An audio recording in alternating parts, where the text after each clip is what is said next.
Well, I just got back from having one of my every other month procedures, and because I'm kind of recuperating on that, I thought maybe for posterity, as I say, that I would go more into that a little bit because I feel invisible. I feel invisible when I do a social thing. I feel invisible in a body sense, in the fact that, you know, anyone knows if you've ever had, just say your back aches, you go to sit down and groan, and you might say to somebody, boy, I was on my ladder and I stretched it too far and it kind of hurts. Those things are within a week gone.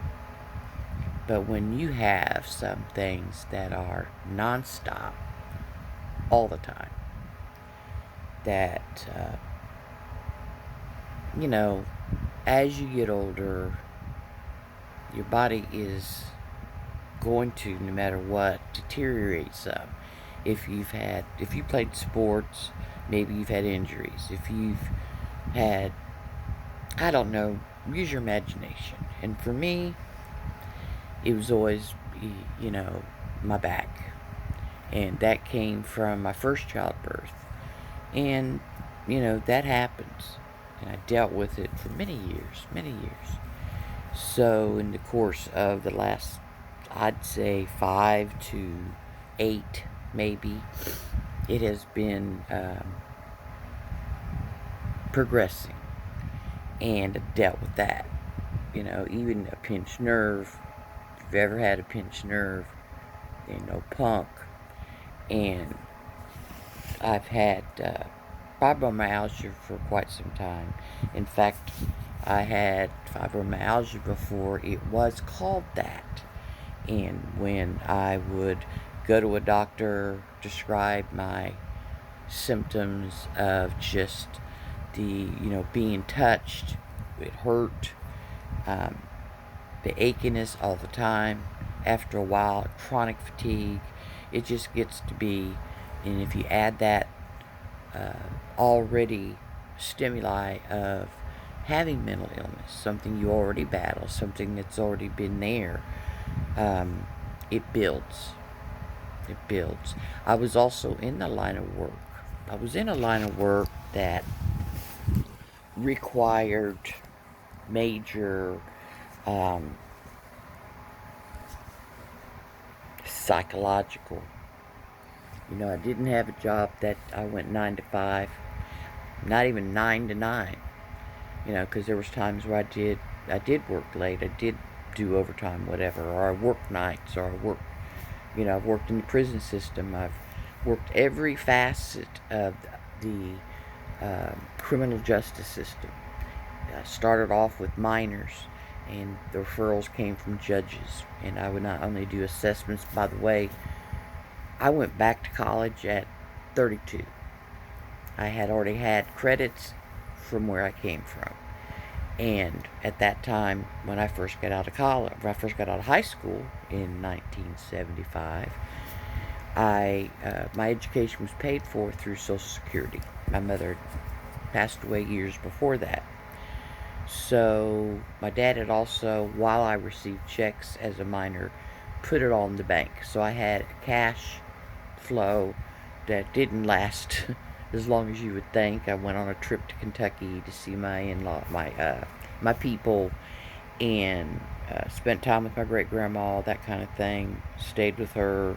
In fact, my son was born. Uh, she came up from Kentucky to see him, and I have a picture. And it was 5 generations, excluding my mother, but my mother's brother sat in her place. I was pretty proud of that. So I digress. Anyway, and I wanted to talk about the mental illness side because I have recently, for 8 months, put a lot into a relationship. I have one sibling. The sibling's older. I'm not going to divulge a whole lot other than the outline of all that. And, you know, we were close when we were young, like kids playing. Uh, we lived in 2 houses all our lives growing up. The first one we moved when I was about 9, about the 3rd grade. So, that being said, I always say we were sun and moon. Just two different personalities. She had a Sears and Roebuck canopied white, all white French Provincial, Princess Phone, that kind of thing, whereas mine was wood, 4-poster, moss colored carpeting, just opposites.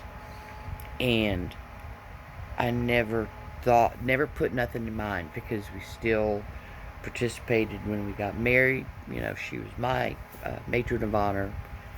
Well, I take that back.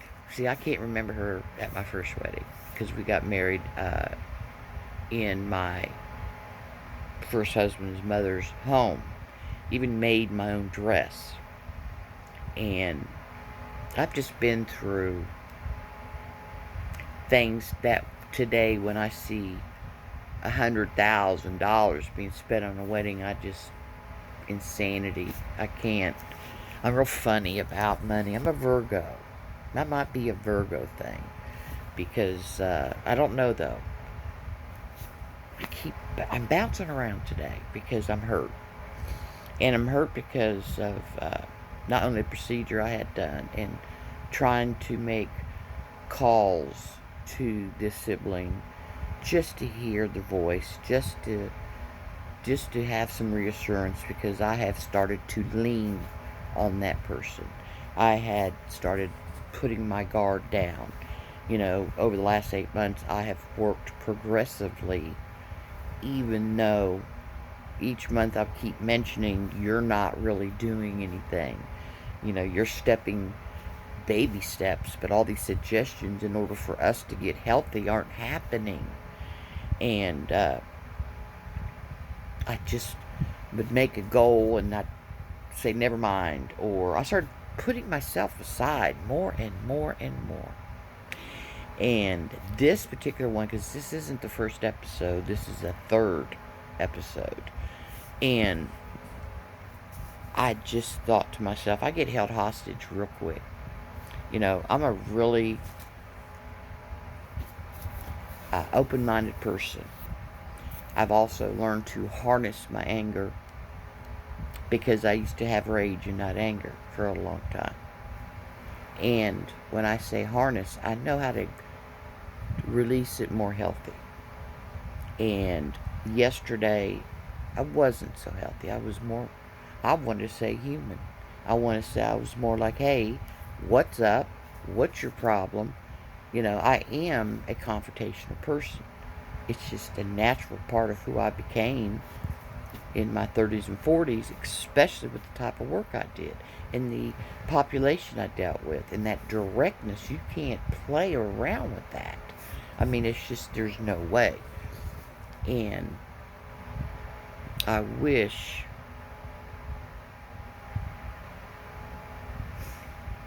what I wished for, and I had vented this to my sibling, where I had hope more than anything was just the awareness of things, just to be more acclimated into being in my life. And it's worked, but it hasn't worked. And so when it wasn't, we either kind of acknowledged it and moved on. And I take total responsibility for the fact that yes, I have this fix it counseling. I have things within me that say I see this and you should do that and why don't you try. And I've even said I'm going to back off from that. I know I'm playing that. I'm your sister, not your, you know. So it's been healthy enough to recognize and work on. You know, it takes a lot to be in relationships, and I mean anything from marriages, adult children, older grandchildren, we're not talking teens, I'm talking in their 20s, you know, to establish and respect who they are and come around and let go. Just, it's enough to the average person is usually so damn busy they don't think like I'm thinking.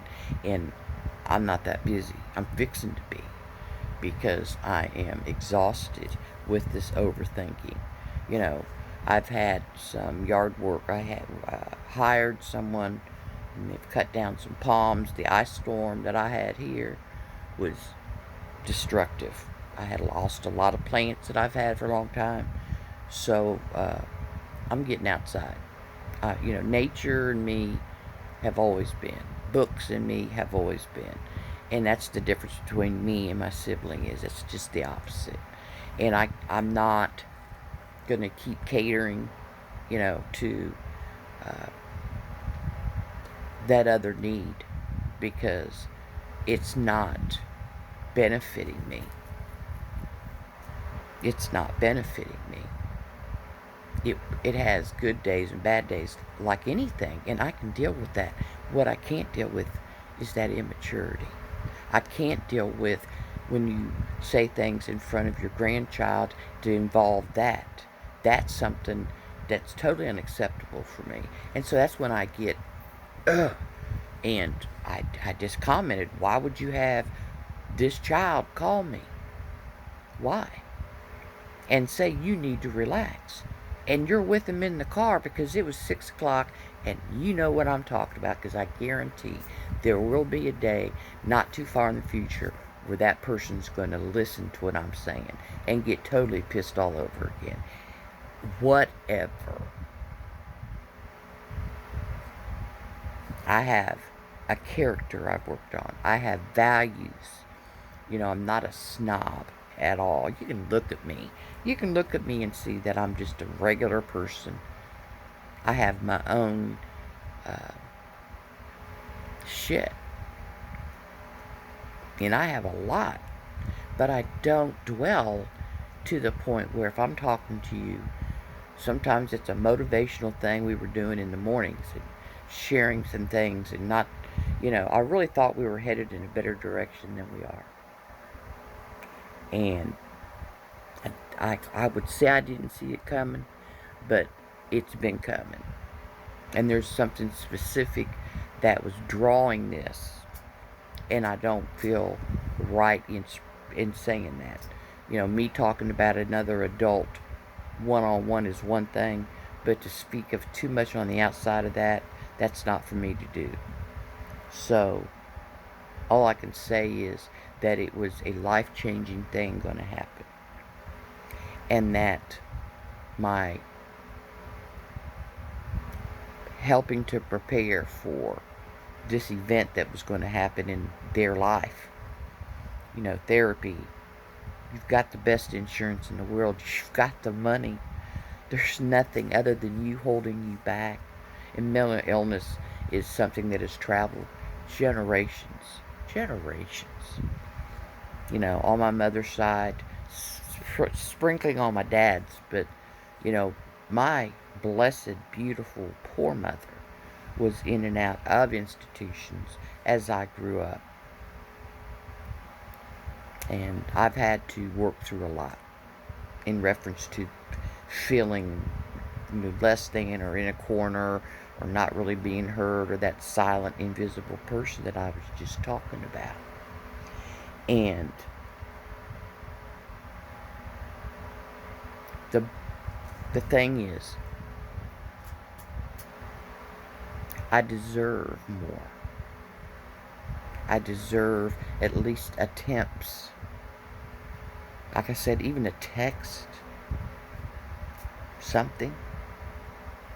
And when a person, what saves me, it's ironic, right? The last time something like this happened, I have 2 extremely close friends. And I spoke to one of them yesterday, and it was brief. But the other one comes out of nowhere on me every time something like this happens. The last time I get this book,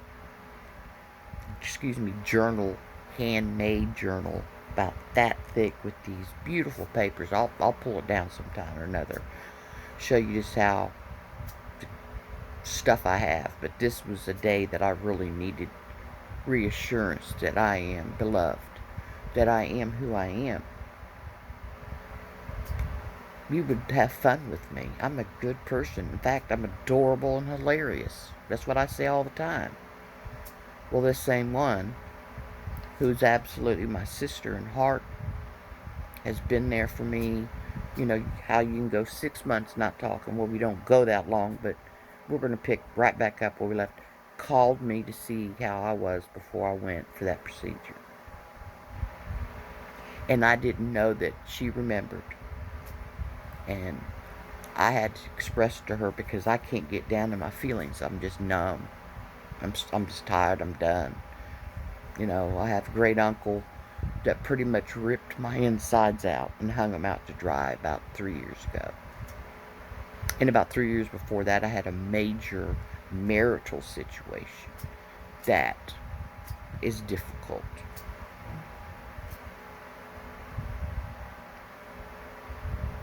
You know, all I've ever asked for in my friendships, relationships, whatever you want, all that is honesty,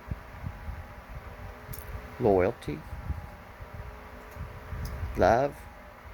Tell me every once in a while that, you know, I appreciate you.